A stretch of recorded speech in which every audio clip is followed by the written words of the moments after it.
welcome back to my YouTube channel Vish-O-Pedia. In today's video, I'm going to talk about 10 ways to combat depression, to overcome depression.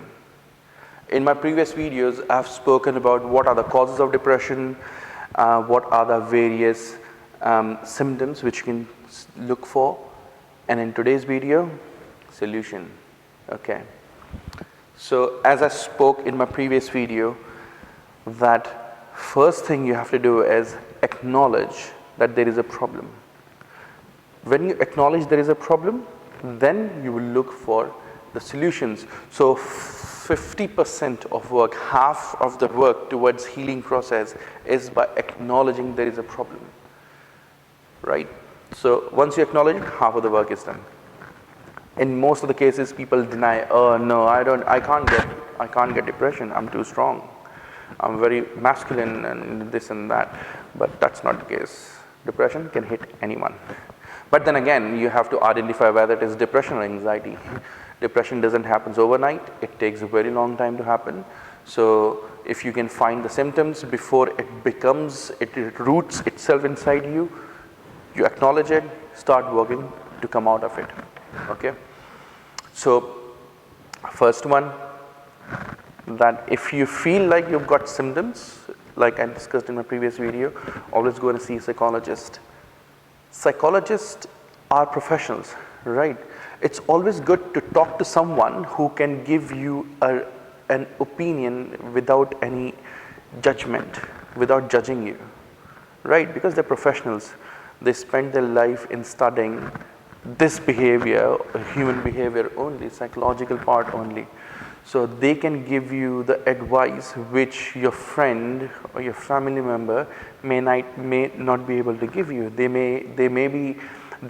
can make you, help you understand that what you're going through is not depression, it is anxiety, or it is minor depression, it is acute, it's whatever, right? Because they're professionals.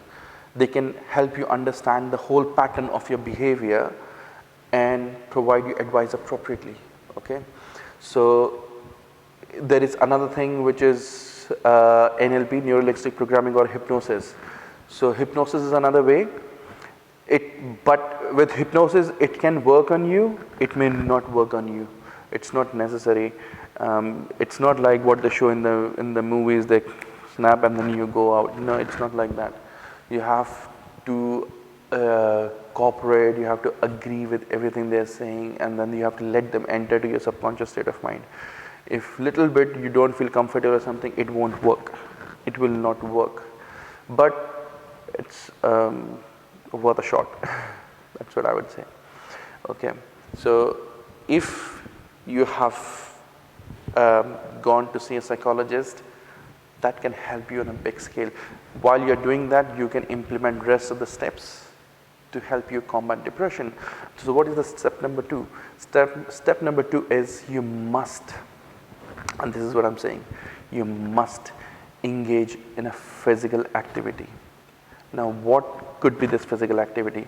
It could be gym, it could be weight training, it could be cardio, it could be walking, morning walk and evening walks. It could be yoga, it could be anything, but you need to make sure that you sweat. Why sweat? See, what happens is when we are in the mode of any state of mind, we create energy, right? The energy is created.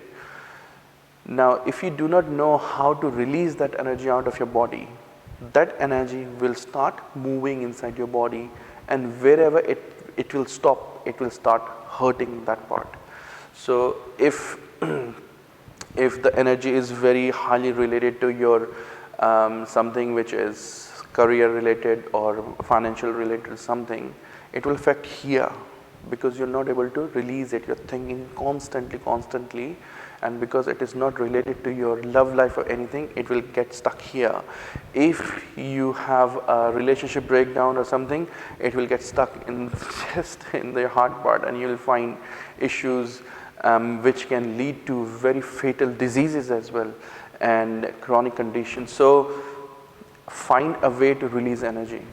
So you can do skipping, you can do weight training, gym, yoga, running, cycling, whatever. Find something where you can release this energy on a regular basis, right? If you, once your body is tired, right, which means you have released all the energy, your body is tired, you'll find it so easy to go to sleep. If your body is not tired, your energy level is too high, you cannot sleep, your mind will not come to rest. So you have to make sure that your body is tired. Okay, so find an activity, games, whatever. Find an activity where you sweat. Okay, so that's second. Third one is eat balanced diet. Whenever people go in depression, their diet, it it mess it they lose the proper balanced diet. You will not eat on right time, you will not eat proper things, you will rely on junk food and all. Now if you see any person who is a very healthy, right, who is working out on regular basis, he's eating regular diet, because your physical body is really directly proportional to your psychological state of mind. If your body is healthy, your body is active, your mind cannot drag it down. It's not easy. It's not easy. It happens, yes, a lot of cases, chronic depressions, it happens, doesn't matter how big, how strong, how healthy the person is. Try to set some goals, okay? Because what happens is your mind is constantly engaged in a roller coaster of an emotion. Now, if you give something else, your mind, you give something else to do, you set a goal that by this time I need to achieve this. Your mind will start working towards that goal, right? And then slowly, slowly, slowly you can distract your mind from where it was hooked onto this goal. Once you achieve it, set another goal. Or you can set multiple goals together. So your mind is constantly engaged with these goals. So that goal could be having a good, healthy lifestyle, or healthy relationship, studies, whatever the goal is, you can set a goal. Another way of recovering from depression is listening to nature's music. Now, what happens when we listen to nature music is that it helps you calm down and reconnect with Mother Earth. You'll find yourself more grounded and more calm, more peaceful when you listen to this music on a regular basis.